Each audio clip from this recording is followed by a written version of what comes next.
They were saying that veganism is and always has been just about the animals, meaning the other animals they meant.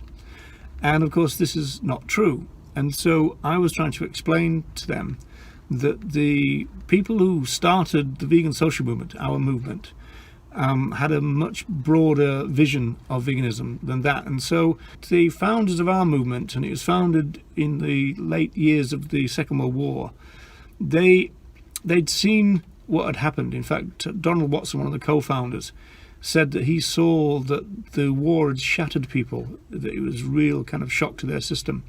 And this was the second one, global conflict in short order. And so they'd really tried to work out what was going on with humanity, and they thought that we'd reached an all-time low in a way, had gone back into some kind of barbarous state, some kind of form of savagery. And they thought, we're going to need a radical idea based on peace and non-violence and justice to get us out of this. And that's what they saw veganism as. They saw veganism as part of the peace movement. They thought of it as a justice movement.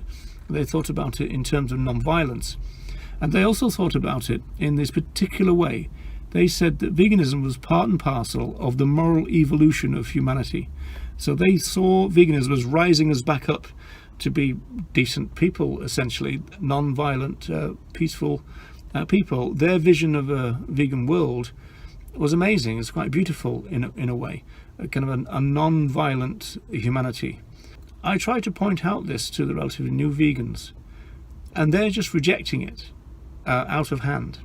This one person that I was talking to was so kind of ignorant of the meaning of veganism that they were using the 1979 Vegan Society definition of veganism and saying it was the 1944 definition, and the 1944 definition doesn't exist. In fact, I had to point out to them that the Vegan Society historians themselves, Samantha Calvert, for example, pointed out that it was several years before Leslie Cross points out that there isn't a great definition of veganism, and they needed to kind of sort it out. Donald Watson himself was so busy doing other things, like virtually doing everything, being the secretary, treasurer, the main writer, etc., etc. He was so busy doing all that kind of thing.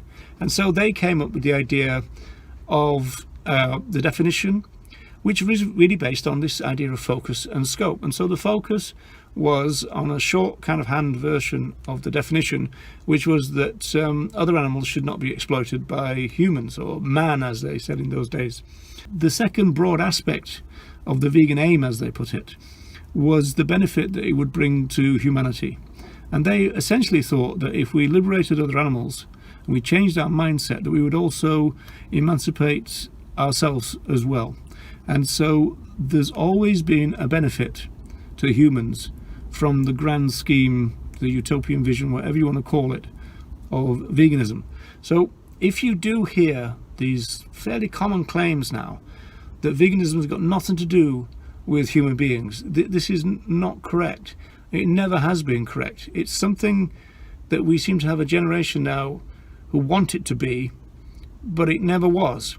And so they're trying to rewrite history. In the same way as, again, in this conversation, I was talking about the fact that Tom Reagan, who is the originator of abolitionist animal rights, he wrote The Case for Animal Rights in 1983. He talked about how animal rights was a part of and not opposed to the human rights movement. And I was told that that was just bullshit. There's a generation now who are deliberately ignorant about the foundation of their own movement. They seem ignorant of the values of the people who started these movements, or this movement. I'm kind of used to the idea that you join a movement and you find out about the movement that you've joined, rather than joining a movement and then redefining what it is and just say, well, sod you, this is what this movement means to me and that's it, kind of thing.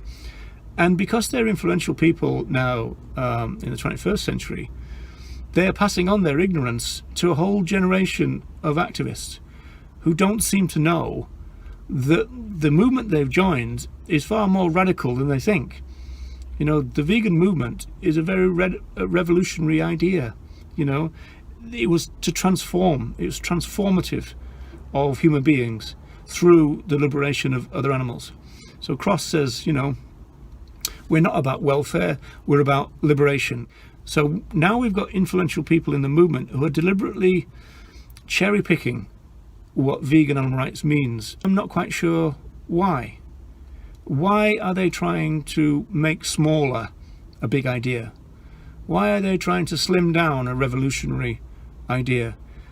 To me, it doesn't make sense. If anybody knows, tell me. I mean, someone said recently that it's probably because a lot of these people are kind of right-leaning politically, and so therefore, the idea of some elements of human rights doesn't necessarily mesh with their worldview. Well, if that's the case, then they have to acknowledge that they're out of step with the founders of our movement, be it the vegan movement or be it the animal rights movement. They're out of step with that, and at the very least they should acknowledge that they're out of step with it. That's the only fair thing to do. I've always been a great believer in fairness. It's not fair to join a movement and then just try to wreck it from within.